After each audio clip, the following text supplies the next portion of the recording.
Hi friends, ಈ ವಿಜಯಲಕ್ಷ್ಮಿ ಕಿಚನ್ಗೆ ಸ್ವಾಗತ. ಈ ದಿನ ನಾವು ಮಟನ್ ಸಾರನ್ನು ಮಾಡೋಣ. ಅದಕ್ಕೆ ಮೊದಲಿಗೆ ನಾವು ಮಸಾಲಿನ ರೆಡಿ ಮಾಡ್ಕೊಳ್ಳೋಣ. ಅದಕ್ಕೆ ಬೇಕಾಗಿರೋ ಸಾಮಾನುಗಳು: ಅರ್ಧ ತೆಂಗಿನಕಾಯಿ, ಅರ್ಧ ಈರುಳ್ಳಿ, 2 ಬೆಳ್ಳುಳ್ಳಿ, 1 ಇಂಚು ಶುಂಠಿ, 8 ಲವಂಗ, 1.5 ಇಂಚು ಚಕ್ಕೆ ಮತ್ತು 1 ಹಿಡಿ ಆಗೋಷ್ಟು ಕೊತ್ತಂಬರಿ. ನಂತರ ಇದನ್ನೆಲ್ಲ ಸೇರಿಸಿ ಮಿಕ್ಸಿ ಮಾಡ್ಕೊಳ್ಳೋಣ. ಮಸಾಲೆ ರೆಡಿಯಾಗಿದೆ. ಮಸಾಲೆ ರೆಡಿ ಆದಮೇಲೆ ಮುಂದೆ ನಾವು ಒಂದು ಪಾತ್ರೆನ ಇಟ್ಕೊಂಡಿದ್ದೀನಿ. ಅದಕ್ಕೆ ಒಂದು 3 ಸ್ಪೂನ್ ಆಗೋಷ್ಟು ಎಣ್ಣೆ ಹಾಕ್ಕೊಂಡಿದ್ದೀನಿ. ಎಣ್ಣೆ ಚೆನ್ನಾಗಿ ಬಿಸಿ ಆಗಬೇಕು. ನಂತರ ಈ ಸೈಡ್ ನಾನು ಒಂದು 3-4 ಸರಿ 1 kg ಮಟನ್ನ ಚೆನ್ನಾಗಿ ತೊಳ್ಕೊಂಡಿದ್ದೀನಿ. ಎಣ್ಣೆ ಬಿಸಿ ಆದ ನಂತರ ಈ ಮಟನ್ನ ಇದರಲ್ಲಿ ಹಾಕಬೇಕು. ಈಗ ಎಣ್ಣೆ ಚೆನ್ನಾಗಿ ಬಿಸಿಯಾಗಿದೆ. ಇದಕ್ಕೆ ನಾನು ತೊಳೆದಿಟ್ಕೊಂಡಿರೋ ಮಟನ್ನ ಹಾಕ್ತಾಯಿದ್ದೀನಿ.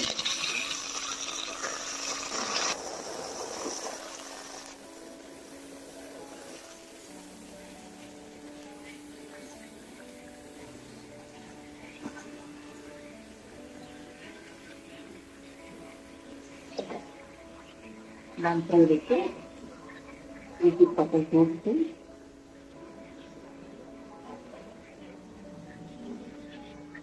ಸ್ವಲ್ಪ ಅರಿಶಿನ,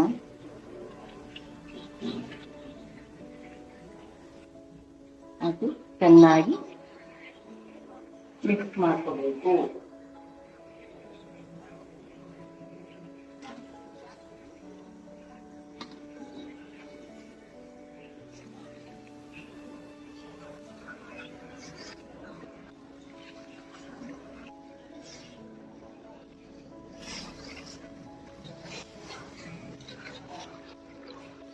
ನಂತರ ಇದನ್ನು 10 ನಿಮಿಷ ಮುಚ್ಚಿ ಚೆನ್ನಾಗಿ ಉಪ್ಪು ಅರಿಶಿನ ಎಲ್ಲ ಚೆನ್ನಾಗಿ ಮಿಕ್ಸ್ ಆಗೋ ಥರ ಒಂದು 10 ನಿಮಿಷ ಬಿಡಬೇಕು. ಅದನ್ನು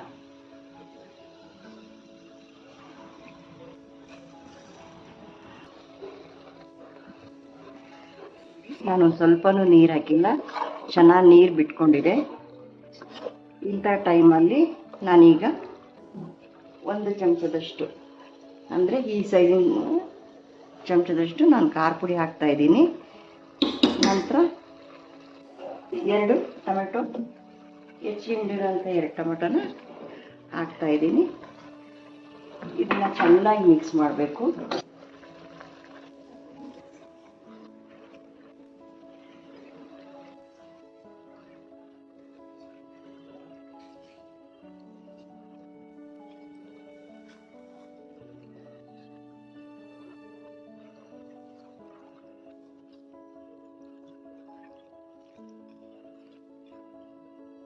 ಇದು ಒಂದು 10 ನಿಮಿಷ ಚೆನ್ನಾಗಿ ಉಪ್ಪು ಖಾರ ಎಲ್ಲ ಪೀಸ್ಗೆ ಚೆನ್ನಾಗಿ ಹತ್ಕೋಬೇಕು. ಆ ಥರ ಬೆಂದ ನಂತರ ನಾನಿಲ್ಲಿ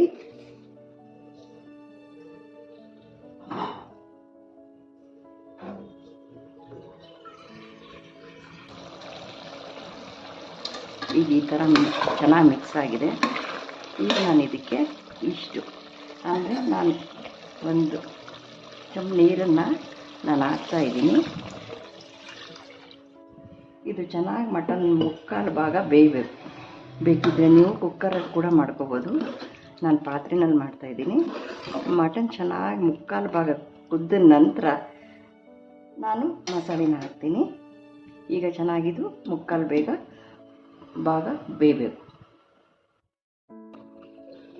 ಈಗ ನೋಡಿ, ಮಟನ್ ಮುಕ್ಕಾಲು ಭಾಗ ಬೆಂದಿದೆ, ಚೆನ್ನಾಗಿ ಬೆಂದಿದೆ. ಅದಕ್ಕೆ ನಾವು ಈಗ ಮೊದಲೇ ಮಾಡಿಟ್ಕೊಂಡಂಥ ಮಸಾಲೆಯನ್ನು ಹಾಕೋಣ.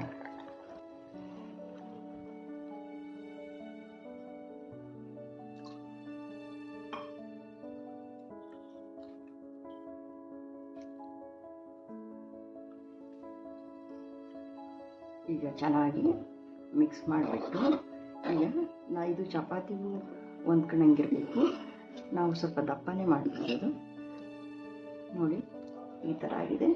ಈಗ 15 ನಿಮಿಷ ಚೆನ್ನಾಗಿ ಮಸಾಲೆ ಬೇಯಬೇಕು, ಹಸಿ ವಾಸನೆ ಹೋಗೋವರೆಗೂ.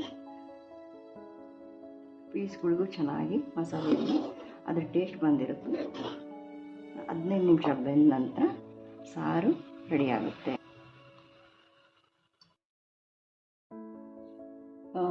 ಫೈನಲಿ ಮಟನ್ ಸಾರು ರೆಡಿಯಾಗಿದೆ.